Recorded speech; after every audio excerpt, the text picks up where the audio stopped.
Hello tout le monde, bienvenue dans cette nouvelle vidéo. Alors j'ai de nouveau disparu de YouTube, j'ai déserté YouTube. En réalité j'avais commencé une nouvelle vidéo, un nouveau vlog il y a exactement 3 semaines. J'avais filmé une journée, d'ailleurs je vais vous l'inclure juste après puisque j'avais quand même filmé du contenu. Mais finalement j'avais un petit peu laissé tomber durant la semaine et il m'a fallu voilà, 2-3 semaines pour reprendre. Mais simplement parce que j'avais pas envie de filmer mes entraînements. Honnêtement, des fois, je vais à la salle, j'ai juste envie de m'entraîner et pas de me prendre la tête avec la caméra. Et surtout, il y a des fois où j'ai rien à dire et je vois pas trop l'intérêt de filmer, dans le sens où j'ai envie de vous documenter cette perte de grade, vous montrer les progrès, comment je procède, comment je m'y prends, etc. Mais c'est vrai qu'au jour le jour, c'est toujours la même chose. J'atteins mes macros, je fais mes entraînements, je fais mes pas. Le process en soi ne change pas beaucoup, à part l'évolution des macros toutes les 2-3 semaines. Sinon, il se passe pas grand chose. Mais bon, je vais quand même vous dire un petit peu ce qui s'est passé ces dernières semaines. Avant ça, je vous inclus justement ce que j'avais filmé il y a 3 semaines.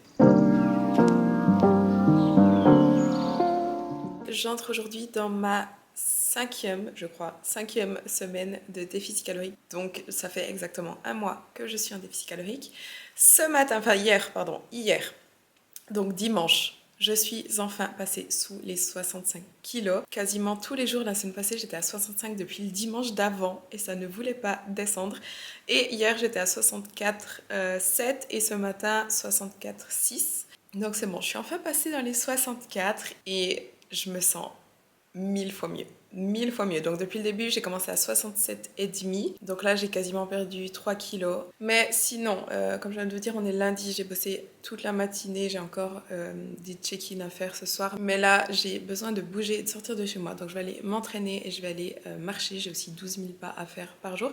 Donc cette semaine, bon, j'ai pas encore le retour de mon coach, mais je pense qu'on va garder les mêmes macros. Donc je suis à 175 glucides, 110 protéines et 50 lipides. J'ai un immense retard sur mon vlog précédent. Je n'ai pas édité une seule seconde de mon vlog précédent alors que je commence une nouvelle vidéo. Je déteste faire ça.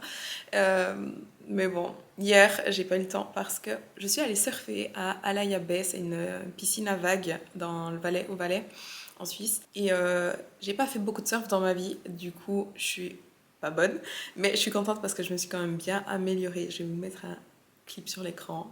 Ne jugez pas, comme je vous dis, je suis vraiment très débutante. Et en Suisse, c'est pas qu'on a des vagues.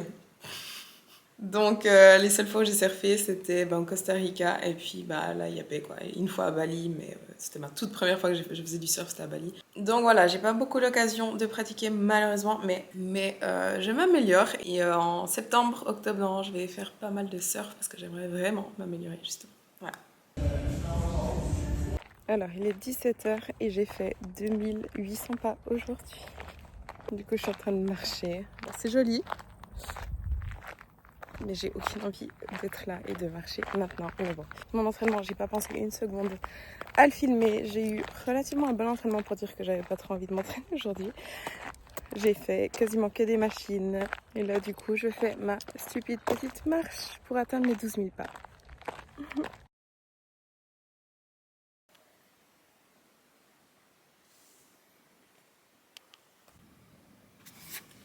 Ok, alors aujourd'hui, on est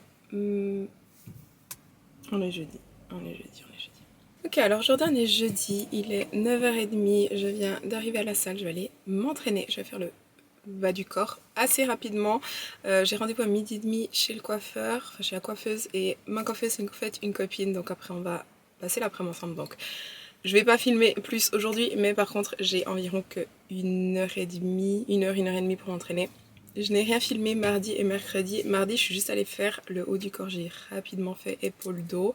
Et mercredi hier, je suis allée faire du pilates. J'ai eu un cours de pilates le matin et un rendez-vous physio juste après. Mais rien de très intéressant, donc voilà, je n'ai pas filmé. Au niveau de mes macros et de mon poids et de la sèche et tout ça, mes macros, comme je vous avais dit, je pensais bien, on n'a rien changé cette semaine. Donc toujours les mêmes macros, 64,4 kg.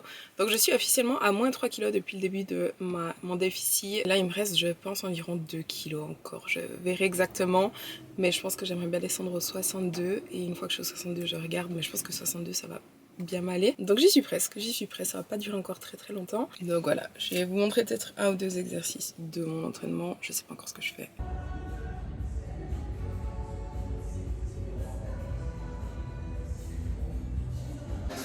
Alors, je viens d'arriver à la salle et je viens de voir qu'ils ont ajouté un nouvel équipement. Donc, c'est un repose-pied, on va dire, exprès pour faire les squats bulgares, c'est trop bien.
Y aller. Ouais. Tu vas me couper comme ça.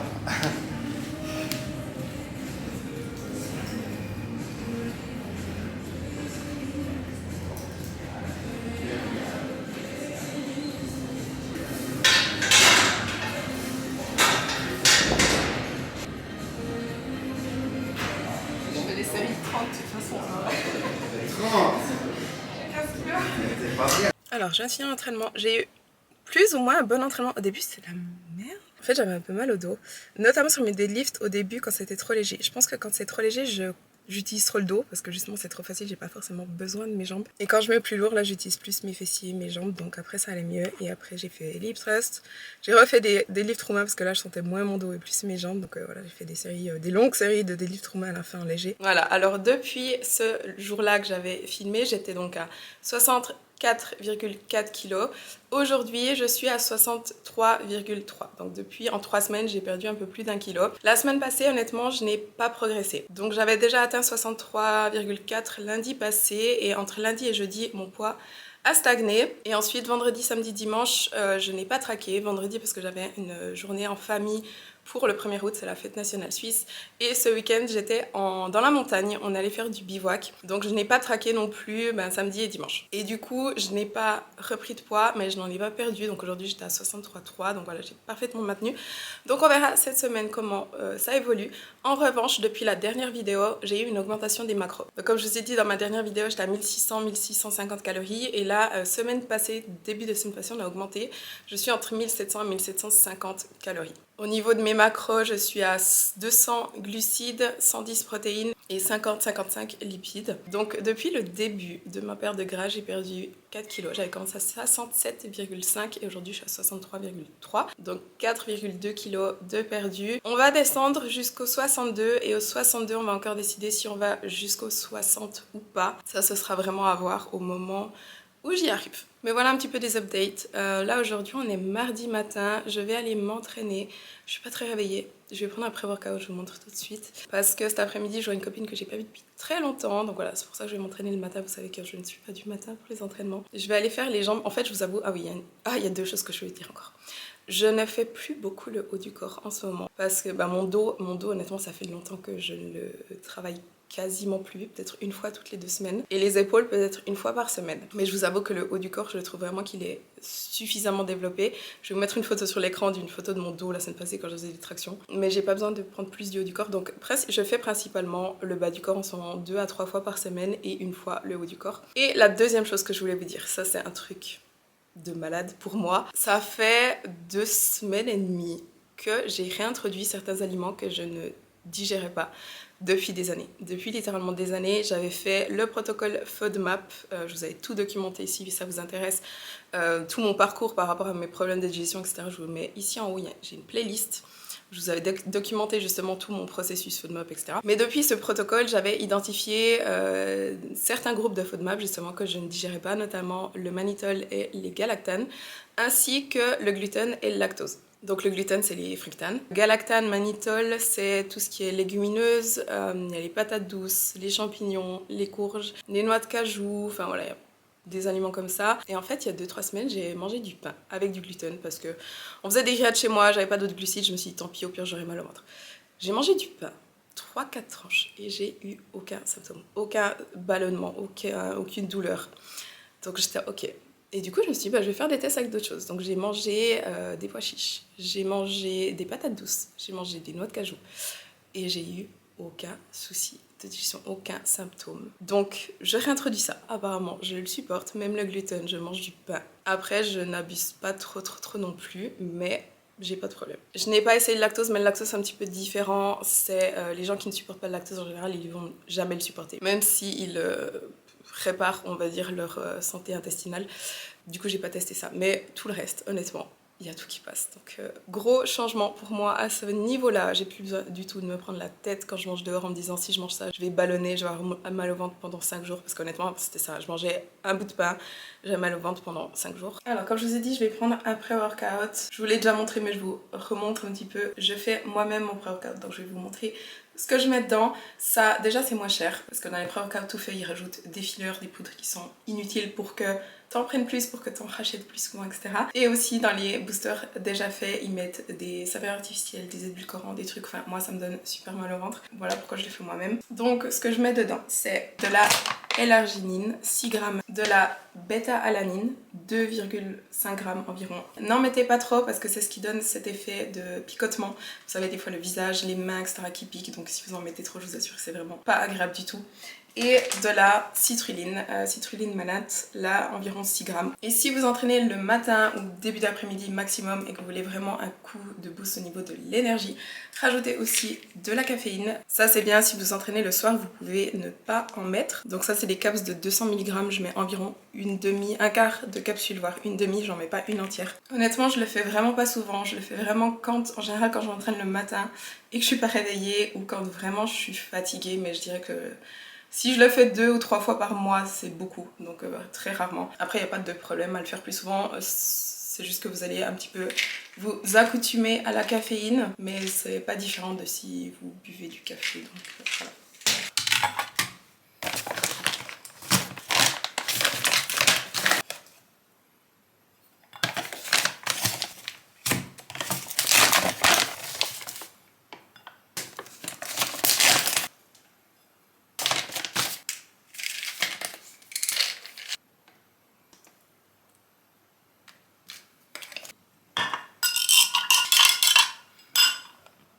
Et voilà.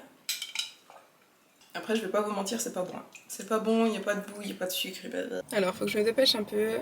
J'ai un petit peu traîné. J'ai 1 heure et demie max pour m'entraîner. Je vais pas faire de squat aujourd'hui du coup parce que mes squats, vu que je vais en assez lourd, des fois il me faut 45 minutes pour faire mes squats. Je pense que je vais faire plutôt des hip thrusts. J'ai recommencé à faire des hip thrusts, ça fait longtemps que j'en faisais plus. Faut savoir que pendant mes 5 premières années de muscu, j'ai pas fait de hip thrust. On me pose toujours la question, est-ce que c'est obligatoire de faire des hip thrusts pour développer ses fessiers? Absolument pas. Comme je vous dis, pendant 5 ans, j'en ai pas fait et c'est là que j'ai le plus développé mes fessiers. Par contre, j'ai bouffé des squats. J'ai bouffé des squats. D'ailleurs, je sais plus si je vous avais dit, mais ce mois, enfin en juillet, là on est en août déjà, mais en juillet, le 14 juillet exactement, ça faisait exactement 10 ans que j'ai commencé la muscu. Et je pense que je vais commencer par la leg extension parce que, comme je vous ai dit, on est allé en rando ce week-end et on a fait du bivouac, ce qui fait que j'avais 15 kilos sur le dos. Donc samedi, on a fait 3 heures de rando, je crois, 3 heures environ, avec 600 mètres de dénivelé. Et dimanche, on a fait 4h30 de marche, je crois, avec 600 mètres de dénivelé positif et genre 1000 mètres de dénivelé négatif. Du coup, mes quads sont un petit peu fatigués. Donc, je vais faire de la leg extension juste pour un petit peu les chauffer. Et ensuite, des hip thrusts. Et ensuite, je sais pas, on verra.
place by now. Yeah, you're lying in the shadows of my room. Alors aujourd'hui on est mercredi matin. Je vous avoue je suis pas super réveillée encore. Il faut savoir, enfin vous savez que je suis pas trop du matin et il me faut plusieurs heures le matin pour vraiment me réveiller complètement. Donc là il est bientôt 11h, je suis réveillée depuis 7h et pourtant j'ai encore un petit peu la tête dans le cul. Mais bref, j'ai toujours été comme ça, toujours. Depuis mon enfance, j'ai toujours beaucoup de peine le matin, mais bref. Je vais juste revenir 2 secondes sur mon poids et mon physique. Mon poids, honnêtement, reste très stable depuis un peu plus d'une semaine. Ce matin, j'étais toujours à 63,4 kg. Donc ça fait environ une semaine et demie, je dirais que mon poids ne bouge pas. En revanche, ce matin, je vous avoue que j'ai quand même vu des progrès sur mon physique. Ce matin, aujourd'hui, maintenant, je me sens plutôt bien dans le sens où je vois vraiment des changements, je me vois un peu plus dessinée. D'ailleurs j'ai filmé avant un physique update, vous avez vu, où je flex, mais quand je flex justement on voit un peu plus mes muscles. Donc voilà, je progresse quand même, je pense que le poids va baisser d'ici la fin de la semaine parce que honnêtement hier j'avais quand même vraiment faim. Je m'attendais un petit peu à une baisse sur la balance ce matin vu ma faim que j'ai eue hier et cette nuit, mais non. Donc voilà, on verra ces prochains jours, mais je voulais juste le dire parce que le poids c'est un indicateur de progrès, mais c'est pas le seul, dans le sens où parfois le poids ne bouge pas, mais ça ne veut pas dire qu'on ne progresse pas. Donc il peut y avoir beaucoup de raisons qui font que le poids ne bouge pas, sans pour autant dire qu'on stagne ou qu'on ne perd pas de gras. Ça peut être de la rétention d'eau pour diverses raisons. Ça peut être le cycle menstruel, les hormones, ça peut être des courbatures, ça peut être un manque de sommeil, un stress, etc. Mais tout ça, ça peut impacter le poids. Et donc ça ne veut pas dire qu'on perd pas du gras, même si le poids ne bouge pas pendant quelques jours. Voilà. Bref, je ne pense pas que je m'entraîne aujourd'hui, mais je voulais répondre à quelques questions. Dans ma vidéo précédente, je vous avais dit, posez-moi vos questions par rapport à mon alimentation en perte de gras ou par rapport à ma perte de gras, tout simplement. Et j'ai aussi mis une box à questions sur Instagram, donc voilà, je vais répondre à quelques questions parce qu'il me semble que ça apporte toujours un petit peu des infos intéressantes. Voilà. Alors, je n'ai absolument pas regardé les questions à l'avance. Première question, ça tombe très bien. Première question, c'est tu me vends tes affaires. Il faut savoir qu'il y a un gars qui me harcèle depuis des semaines et des mois pour me payer. Il me demande d'être mon chien, il répond à toutes mes box à questions, il m'envoie des mails, il commente mes trucs en me demandant est-ce que je peux te payer. Tout le temps. Donc si cet abruti voit cette vidéo, arrête, merci d'arrêter, je n'en peux plus. Je l'ai bloqué sur Insta, il a créé un autre compte ou il a d'autres comptes, je sais pas, pour continuer. Il m'envoie des mails, je reçois des mails chaque semaine. Il y a vraiment des tarés dans ce monde. Juste, voilà, bref. Donc, première vraie question. Est-ce qu'il faut privilégier le cardio ou le renforcement en perte de gras? Alors, la musculation, vous pouvez appeler ça du renforcement musculaire si vous voulez, si ça vous rassure. Il y a beaucoup de femmes, justement, ça les rassure d'appeler ça du renforcement plutôt que de la muscu. Renforcement musculaire, c'est de la muscu, c'est pareil. Mais la muscu, ça passe toujours avant le cardio. Alors bien sûr pas si vous êtes un athlète de course, marathon, sprint, etc. Là forcément une préparation course va être axée sur la course, ou le vélo, ou peu importe, des sports d'endurance. Et à ce moment-là, le renforcement sera en secondaire. Mais dans le cadre, on va dire, de quelqu'un qui veut améliorer son physique et perdre du gras, on va toujours mettre les entraînements en priorité par rapport au cardio. Pourquoi? Parce que le cardio, alors même si faire une activité cardiovasculaire va effectivement être très bon pour la santé, travailler votre cœur, justement votre santé cardiovasculaire, c'est le but du cardio à la base et que j'encourage à en faire, même quand on n'est pas forcément en perte de gras, j'encourage de faire du cardio. Donc l'inclure dans son programme effectivement et s'y tenir. Donc si on structure du cardio, on se dit ok là je commence à faire du cardio, on va le structurer dans la fréquence et dans la durée. Donc par exemple se dire je fais une séance de cardio de 30 minutes pour commencer et on se tient à ça chaque semaine. C'est pas une semaine on n'en fait pas, une semaine on en fait 3 séances, la semaine d'après de nouveau on n'en fait pas. On va vraiment se tenir à ce qu'on fait et au fil du temps éventuellement augmenter son cardio, donc passer de 1 séance à 2 séances. Donc on veut vraiment de la régularité. En revanche, c'est les entraînements qui priment. Donc on va faire principalement de la musculation là je parle en perte de gras, pour conserver sa masse musculaire. En perte de gras, si on veut éviter de perdre du muscle, il va falloir continuer à utiliser ses muscles comme avant. Première chose, c'est ça, c'est continuer les entraînements comme avant. Et la deuxième chose, c'est de consommer suffisamment de protéines. C'est vraiment ce qui va éviter, quand on est en déficit calorique et qu'on ne mange pas assez, que le corps aille puiser dans les muscles en fait pour trouver son énergie. On veut que le corps aille puiser cette énergie qui lui manque, puisqu'on est en déficit calorique, on lui donne moins, qu'il aille puiser dans le gras. Notre but, c'est de perdre du gras. Donc, priorité à la musculation pour conserver sa masse musculaire. Et quand je dis prioriser, c'est-à-dire, donc comme je vous ai dit avant, vous allez structurer votre cardio et vous y tenir. Mais quand je dis prioriser, c'est garder la même intensité d'entraînement d'abord. Donc c'est pas se dire, ah ben là j'ai pas beaucoup d'énergie, je vais conserver mon énergie pour faire du cardio à la place. Non, c'est conserver votre énergie pour faire plutôt de la muscu.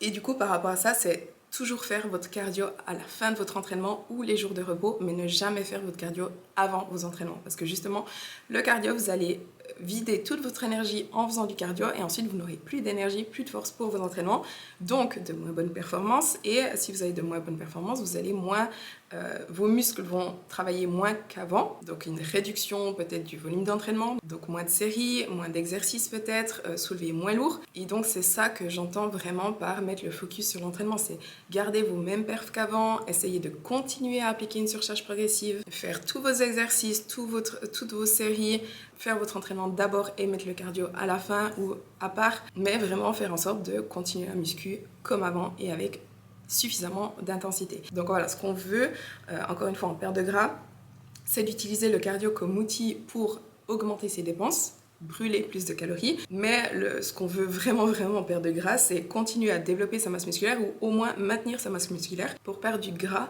et pas perdre du muscle, parce que perdre du poids c'est bien, mais si on perd du muscle, on se retrouve avec un corps flasque, avec un corps skinny fat, et c'est pas ce qu'on veut. Ce qu'on veut, c'est perdre du gras en gardant le muscle pour avoir un corps sculpté, athlétique, ferme, et c'est le muscle qui donne ça. Voilà, vous l'aurez compris. On m'a demandé à quel point le stress physique et psychologique impacte la perte de gras. Ça c'est honnêtement c'est vaste comme question. Le stress va impacter le physique et peut effectivement impacter une perte de gras, peut ralentir on va dire une perte de gras. Je ne sais pas exactement comment répondre à cette question parce que vraiment c'est assez complexe. Le stress psychologique par exemple peut beaucoup impacter sur l'humeur, comment on se sent, notre motivation, notre discipline, même nos performances, notre intensité à l'entraînement, notre sommeil aussi, parce que si on se sent stressé, on est simplement pas bien. Et donc, on va peut-être être moins adhérent, moins régulier, moins intense dans le suivi du protocole. VS quand on se sent bien, quand on est plein d'énergie, quand on est ultra motivé, qu'on kiffe ce qu'on fait. Et quand on est vraiment très stressé, ça peut être quelque chose qui est très drainant. Et donc, on peut avoir du mal à suivre, en gros, le protocole ou le faire avec moins d'énergie, justement. Et ça peut impacter les résultats. Maintenant, le stress, il y a le stress physiologique, en fait. Le fait d'être simplement en déficit calorique, c'est un stress pour le corps. C'est un stress pour le corps et c'est pas forcément un problème. Disons que pour quelqu'un qui est dans une bonne situation de départ, quand il commence son déficit calorique, ça va pas être un problème, parce que ça va être un stress physiologique certes, mais qui est gérable. Du moment que le déficit calorique ne dure pas non plus trop longtemps, ou n'est pas non plus trop agressif, si par exemple on coupe ses calories, on se met en déficit calorique à 800 calories par jour, c'est clair que là ça va être un stress très intense pour le corps et ce sera pas forcément une bonne chose. Mais là où le stress physiologique peut devenir problématique, c'est quand quelqu'un commence un déficit calorique quand il est déjà dans un état de stress, dans un environnement stressant.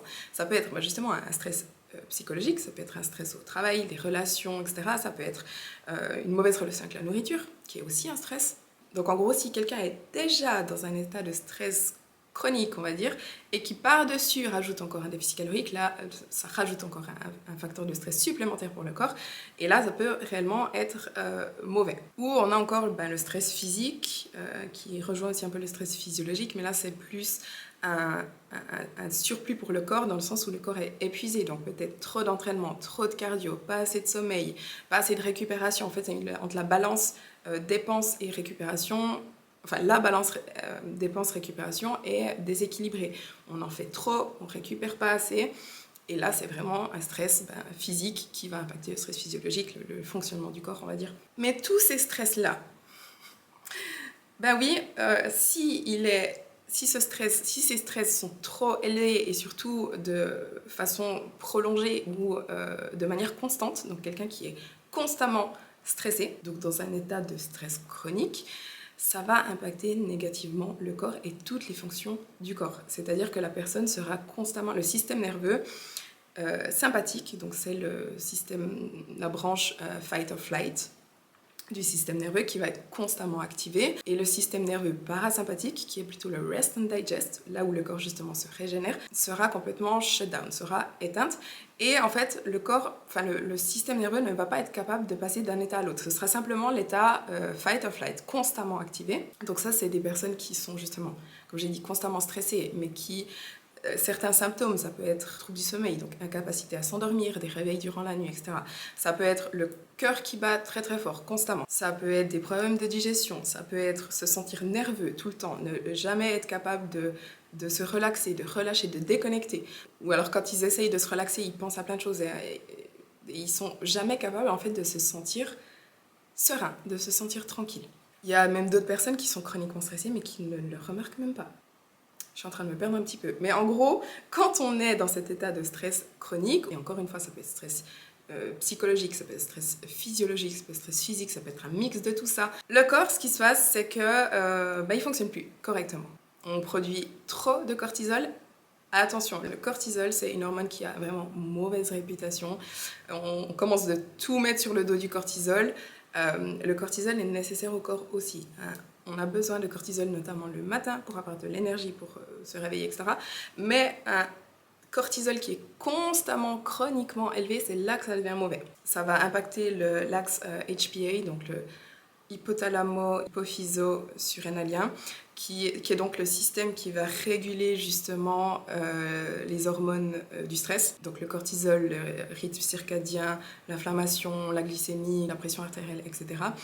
Et si cet axe commence de se déréguler, ne fonctionne plus très bien, ça va aussi impacter tous les autres systèmes du corps, notamment le système endocrinien, donc toutes les hormones du corps, mais surtout, aussi les hormones reproductrices, donc testostérone, progestérone, oestrogène, etc. Ça va impacter le système digestif, ça va impacter la thyroïde, etc. En fait, il y a tout le corps qui commence de ne plus fonctionner correctement. Et un corps qui est stressé, c'est un corps inflammé, c'est aussi un corps qui a de la peine à prendre du muscle, qui a tendance à faire de l'eau, qui a tendance à faire du gras, ça va aussi impacter la leptine, ça va impacter la gréline, etc. Et c'est un corps qui va se battre contre nous et qui va dire en gros, là, j'ai besoin que tu prennes soin de moi et j'ai pas besoin d'un stress supplémentaire avec un déficit calorique, j'ai besoin que tu me nourrisses, j'ai besoin que tu me laisses me reposer, j'ai besoin que tu te calmes tout simplement et que tu régules mon système nerveux, quoi. Je sais pas si c'est clair tout ce que je viens de dire, parce qu'honnêtement, encore une fois, le stress, c'est vraiment un sujet très complexe. Mais pour répondre simplement à la question, qui était la question de base, est-ce que le stress peut influencer la perte de gras? Oui. Oui, totalement. C'est pour ça qu'il faut faire une perte de gras correctement, c'est-à-dire commencer avec un niveau de stress qui n'est pas trop élevé, pour que quand on rajoute le stress déficit calorique, si on prend un verre d'eau, par exemple, voilà, on va faire ça. On va prendre un verre d'eau. Si on va dire que l'eau, c'est justement des facteurs de stress. Si dans notre verre, on rajoute le facteur de stress travail, le facteur de stress relation, le facteur de stress relation avec la nourriture, le stress manque de sommeil, et que le verre est déjà quasiment plein et que maintenant on va encore rajouter le stress cardio, le stress réduction des calories, en fait le verre il va simplement déborder. Donc plus vous commencez votre déficit calorique, votre phase de perte de poids avec un verre qui est vide au début, quand vous allez rajouter le stress cardio, le stress réduction calorique, etc., votre verre il va effectivement se remplir un petit peu, mais il ne va pas déborder. Donc voilà, première chose à faire, commencez une phase de perte de gras dans les bonnes conditions. Si vous ne l'êtes pas actuellement, si vous avez un environnement qui est déjà trop stressant, réduisez votre stress. Si votre travail vous stresse mais que vous ne pouvez pas changer de travail, ce qui est la réalité de beaucoup de monde, trouvez des moyens de relativiser, trouvez des moyens de déconnecter du travail, trouvez des autres moyens de vous organiser. Faites en sorte que ce travail-là qui vous impacte moins, tout simplement. Enfin voilà, tout ce qui vous impacte comme ça, vous pouvez essayer de le gérer. Il faut savoir aussi une chose très importante, c'est que quand on dit gérer votre stress, ça ne signifie pas supprimer les facteurs de stress de votre vie, parce que du stress, on en aura toujours. C'est impossible de supprimer tous les facteurs de stress. En revanche, on peut éventuellement les diminuer, mais on peut surtout apprendre à y faire face différemment. Voilà, c'est une question de comment on fait face à la situation qui est stressante. Et c'est pas toujours facile, mais C'est ça, gérer le stress en gros. Vous pouvez aussi utiliser des outils, par exemple faire de la respiration profonde. C'est un exercice qui prend 2 à 3 minutes, mais ça peut réellement justement calmer votre système nerveux sympathique et activer votre système nerveux parasympathique. Donc ça va calmer le corps. Et même si sur le moment vous n'avez pas l'impression que ça vous calme, le fait que votre corps se calme, au fil du temps, ça va aussi impacter la façon dont vous ressentez le stress. Donc vous pouvez faire cet exercice de respiration. Vous allez inspirer 4 secondes par le nez et expirer 8 secondes par la bouche. Donc c'est doubler l'expiration. Durant, comme je viens de vous dire, 2, 3, 5 minutes peut-être.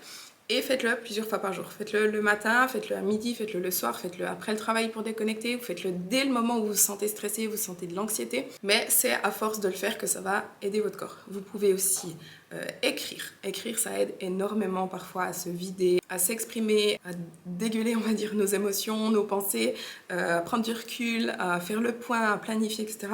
Écrire, ça peut beaucoup aider. Aller marcher, prendre l'air, juste bouger son corps, si possible dans la nature, donc dehors, plutôt que sur un tapis dans une salle, s'exposer à la lumière naturelle, ne pas rester enfermé tout le temps, toute la journée sous des lumières artificielles. Sortez, allez dehors, exposez-vous à la lumière naturelle, notamment le matin. Ça va aider justement à booster votre cortisol le matin et à réguler en fait votre rythme circadien. Si vous avez de la peine à vous endormir le soir parce que vous avez beaucoup d'énergie le soir, ça peut être le signe que votre cortisol le matin est trop bas et le soir il est trop haut. Et donc pour réguler ça, ça peut vraiment vous aider de vous exposer à la lumière naturelle 10-15 minutes dans l'heure suivant votre réveil. Donc ça c'est vraiment une chose très simple à faire mais ça peut vraiment aider. Faire une thérapie, ça peut aussi beaucoup aider pour gérer le stress, ou on peut faire des thérapies complémentaires on va dire, comme par exemple essayer l'acupuncture, essayer l'hypnose, enfin faire des choses comme ça qui peuvent peut-être aider. Mais ouais, voilà, première chose à faire, je me perds, c'est un truc de malade, j'ai tellement de choses à dire là-dessus.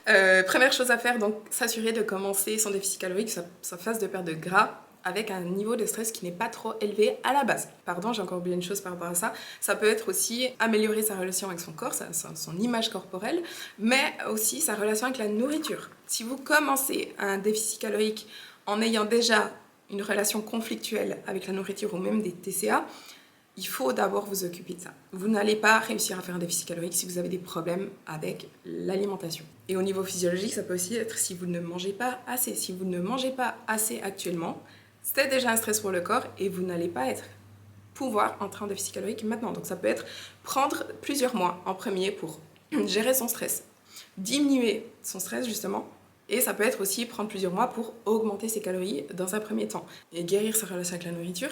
Et encore une chose, attention aussi à votre état de santé. Si vous avez une pathologie, ça peut rendre plus difficile la perte de gras ou ça, voire presque impossible, voire empirer en fait votre problème de santé. Je prends l'exemple d'une hypothyroïdie.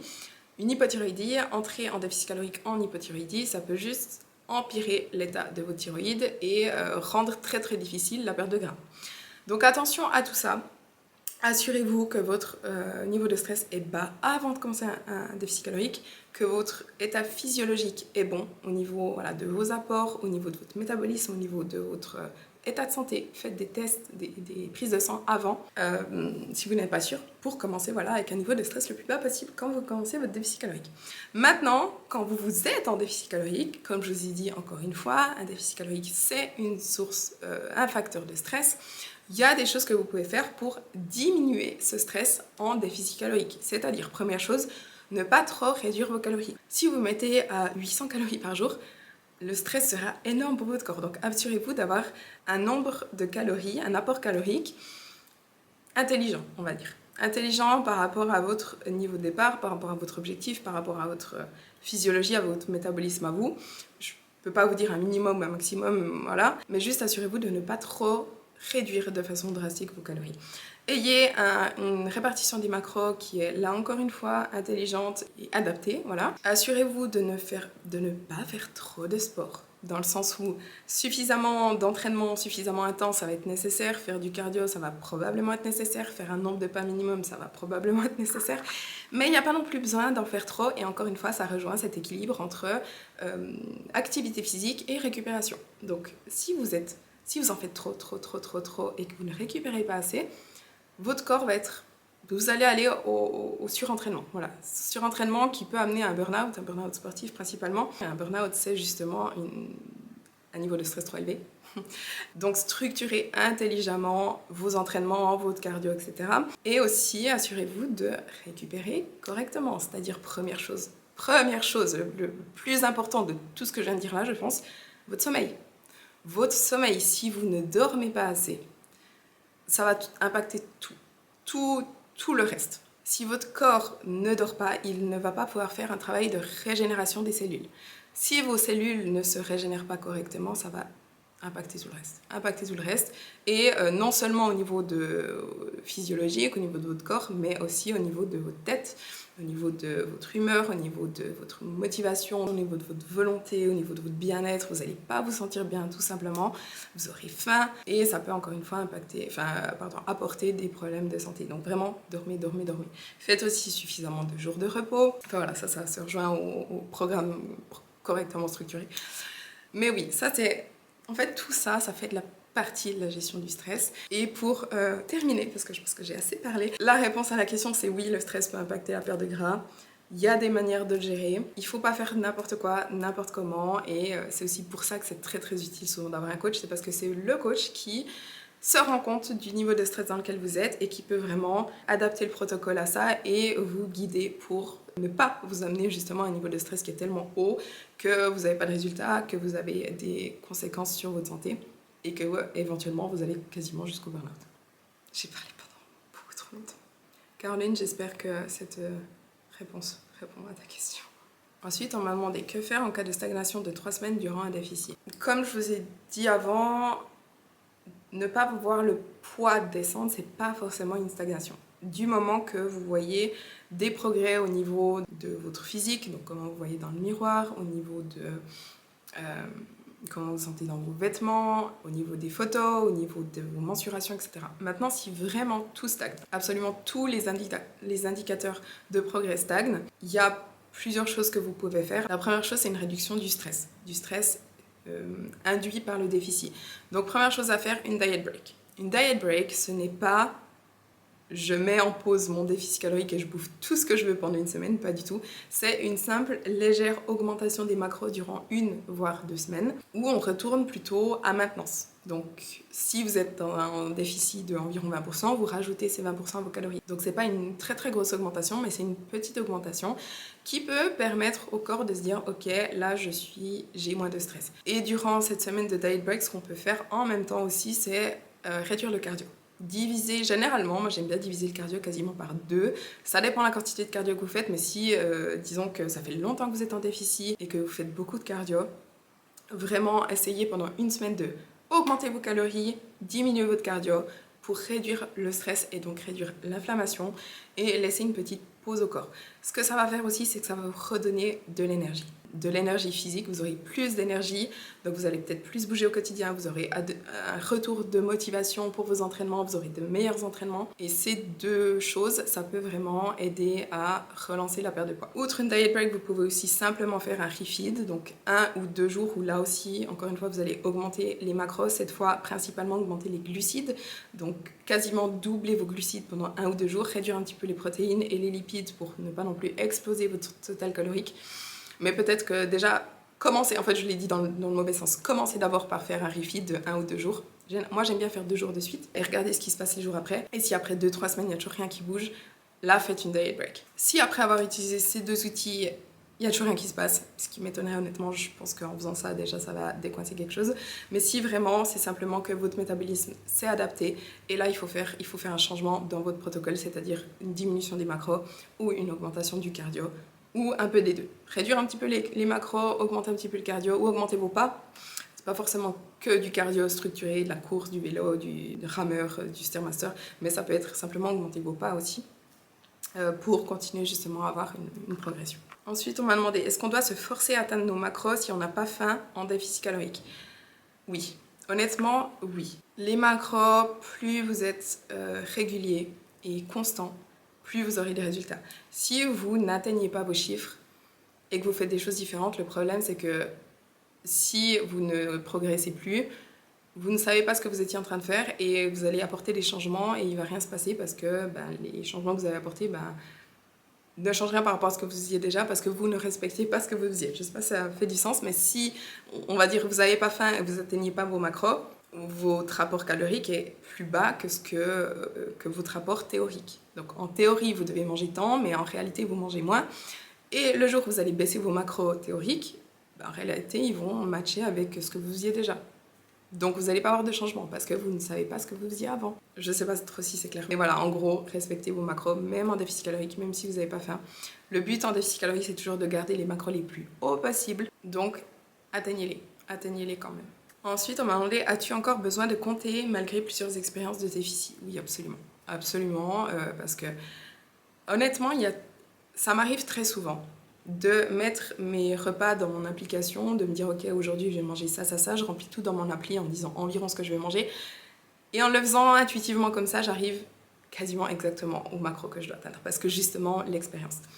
Cela dit, si je ne traque pas du tout, il y a beaucoup trop d'estimation, ce n'est pas du tout précis, et c'est très très très facile d'être off de 200, 300, 400, 500 calories, juste parce qu'on se disait non, mais là il y avait que 50 grammes de riz, en réalité il y en avait 80. On se dit j'ai mis 5 ml d'huile sur mon plat, en réalité il y a 15 ml. Et vraiment, si on ne pèse pas, on a tendance à sous-estimer ce qu'on mange.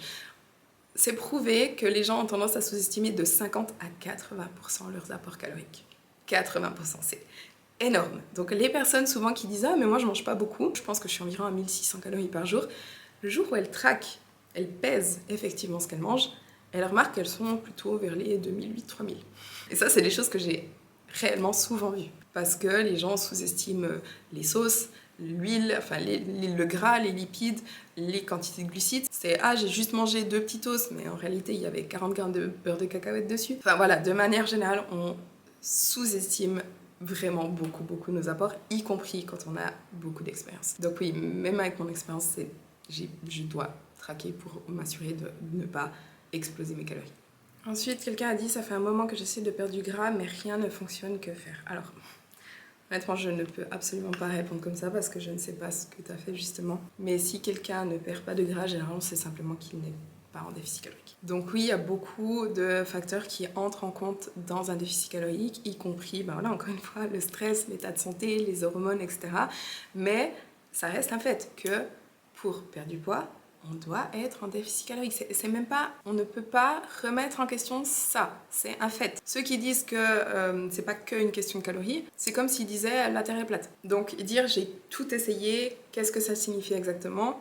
Et il y a énormément de manières qui ne sont pas les bonnes manières. Par exemple, des régimes totalement tirés par les cheveux, comme faire des monodiètes de pommes, faire des jeûnes, faire des cures de jus, supprimer totalement certains aliments ou des groupes d'aliments, comme par exemple supprimer les glucides. C'est des choses qui, effectivement, ne fonctionnent pas. Manger sainement non plus, ça ne fonctionne pas, dans le sens où manger sainement, c'est extrêmement important, bien entendu. L'apport en micro, l'apport en fibres, l'apport manger des aliments entiers, etc. Mais ce n'est pas parce qu'on mange sainement qu'on ne mange pas trop de calories. Et donc, dans ce cas, que faire? Eh bien, se faire accompagner. Si on a essayé plein de choses par soi-même, si on ne sait pas comment s'y prendre, si on est perdu, si on n'a pas de résultat, travailler avec quelqu'un qui va avoir les connaissances, l'expérience, l'expertise pour vous faire perdre du poids. Et ce que j'entends par là, c'est engager un coach. Engager un coach, tout simplement. Attention aux coachs que vous engagez, parce qu'il y a des millions, notamment depuis le Covid, des millions de mauvais coachs qui ont apparu sur les réseaux. Donc attention à qui vous engagez, mais travaillez avec un bon coach. Je vais d'ailleurs faire mon petit plug. Ces derniers mois, j'ai repris pas mal de clients. Je me suis un petit peu tout réorganisé dans mon travail, etc. Et là, je n'ai pas de place tout de suite, mais normalement, mi-septembre, j'ai une place de coaching de libre. Donc si ça vous intéresse, je vous mets le lien pour faire une demande de coaching avec moi dans la barre de description. Et si vous voulez commencer avant septembre, donc je ne sais pas si vous le savez, mais j'en parle pas souvent. J'ai en fait une entreprise de coaching et j'ai des coachs dans ma team pour m'aider justement à prendre plus de clients en charge. Et on a des coachs qui sont spécialisés. On a une coach spécialisée en santé intestinale, on a une coach spécialisée en santé hormonale, on a une coach spécialisée en périnatalité, donc durant la grossesse et en postpartum, et on a une psychothérapeute. Mais j'ai aussi 2 coachs lifestyle, donc ce qui est sport, nutrition, notamment pour les objectifs physiques, de performance, de santé, etc. Donc si vous avez une problématique spécifique ou si vous voulez commencer avant septembre, vous pouvez aussi travailler avec une de mes coachs. Donc là aussi, vous pouvez faire une demande de coaching, c'est le même lien, toujours dans la barre de description. Il y a l'autre taré qui a encore mis une question, je peux tout payer, moi je jure, bref. Encore 2 questions et je termine. On m'a demandé, est-ce que tu arrives toujours à respecter les grammages protéines, lipides, glucides sur tes journées? Alors, quasiment oui. C'est d'ailleurs le principe de l'alimentation flexible, c'est comme ça que ça fonctionne. C'est si vous ne respectez pas vos chiffres, vous n'aurez pas de résultats. Il faut être constant, il faut être régulier. Donc la plupart du temps, oui, ça m'arrive de dépasser un petit peu. Selon, je peux peut-être compenser un petit peu le lendemain. Si par exemple je dépasse un jour de 20 ou 30 grammes de glucides, je vais peut-être les réduire le lendemain, mais c'est assez rare. La plupart du temps, vraiment, je respecte mes calories, mes macros, et sur ma semaine, en tout cas, je respecte vraiment quasiment à 100%. Et souvent, les gens qui disent je fais l'alimentation flexible, mais ça ne fonctionne pas, bon, déjà, ça peut être que les macros sont mal calculés, mais pour ceux dont les macros sont bien calculés, c'est souvent qu'ils respectent leurs macros 3 ou 4 jours par semaine, et encore. Et les 3 autres 4 jours, ils ne les respectent pas du tout, mais ils se disent que ouais, c'est pas grave, je dépasse un petit peu.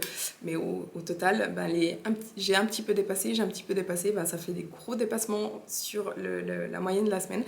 Et c'est simplement pour ça qu'ils n'ont pas de résultat. Donc je vous assure que si vos macros sont bien calculés et que vous les respectez, vous aurez des résultats et ça va marcher. Il faut juste les respecter. Et finalement, je vais finir sur ça, je pense que je vais encore beaucoup parler. On m'a énormément demandé, est-ce que tu n'as pas faim? Comment tu fais pour ne pas avoir faim et ne pas craquer, etc. Toute première chose vraiment ultra importante. En déficit calorique, vous aurez faim. C'est inévitable. La faim est inévitable quand vous êtes en restriction calorique. Une diminution des calories, c'est une restriction.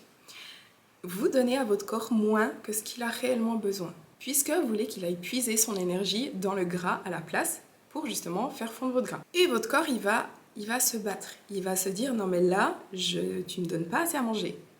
Et donc, il va, via les hormones leptine et gréline, diminuer votre sensation de satiété et augmenter votre sensation de faim pour vous pousser à manger. Il vous dit, t'es en train de me laisser crever, t'es en train de m'affamer, va manger. Et donc, la faim sera présente. Alors, pas forcément tous les jours. Il y a des jours où vous n'allez pas ressentir la faim.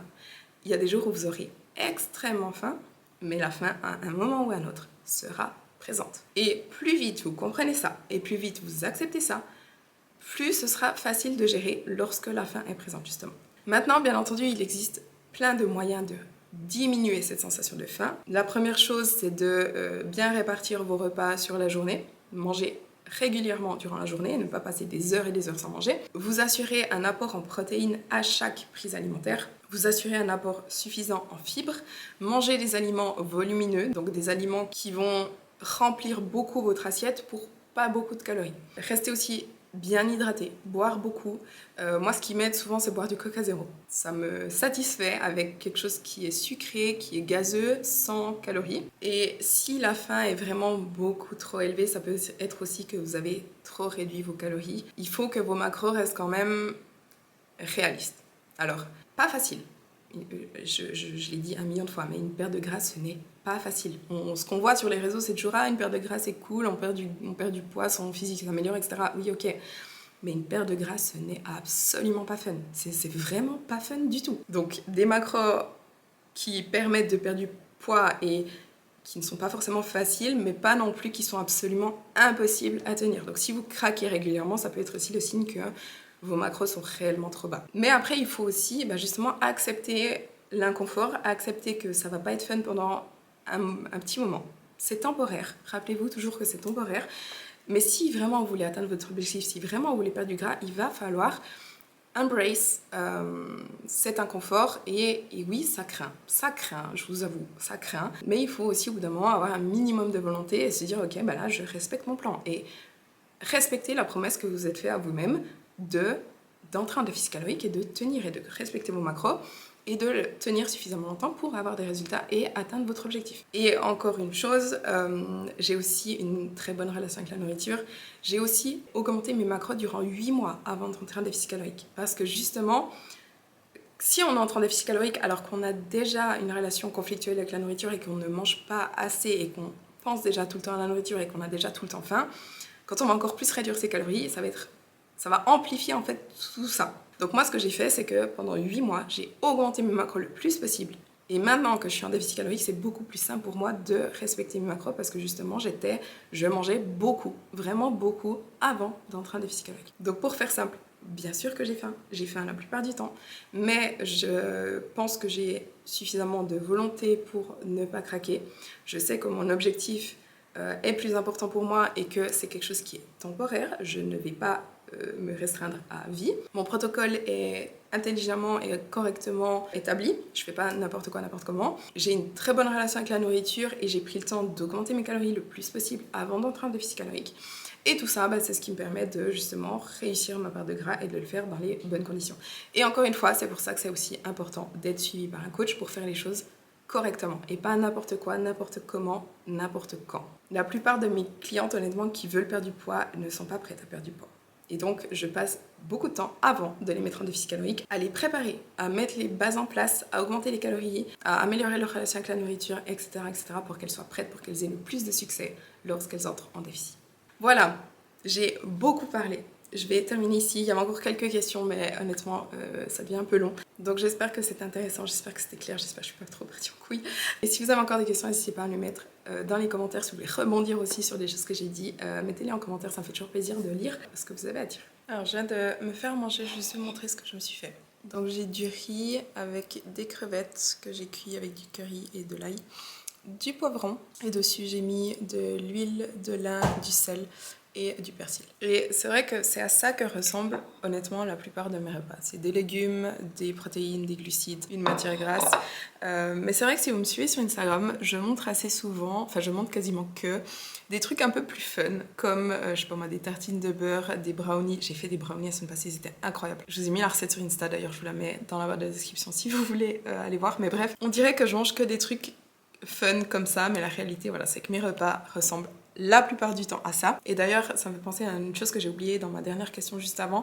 Comment je fais pour pas craquer? C'est simplement que justement, je m'autorise à manger des trucs fun, des trucs que j'aime. Je mange des brownies, je mange du chocolat, je mange des tartines de pain avec du beurre. Je ne supprime rien et je mange des aliments comme ça tous les jours, simplement en petite quantité pour que ça fitte dans mes macros. Mais même en perte de gras, je mange encore une fois du chocolat, des tartines de beurre, des trucs comme ça. Alors c'est vrai que j'arrive pas à manger par exemple une glace, une grosse Magnum par jour, parce que là honnêtement c'est trop de glucides, trop de lipides par rapport à mon total sur la journée, et j'aurais plus de macros disponibles, suffisamment de macros disponibles pour des aliments qui sont rassasiants, qui me nourrissent, et j'aurais trop faim tout simplement. Mais je mange quand même des aliments comme ça qui me permettent justement de tenir sur le long terme et de ne pas me sentir frustrée et de ne pas craquer parce que j'ai envie de ces aliments mais je m'en prive.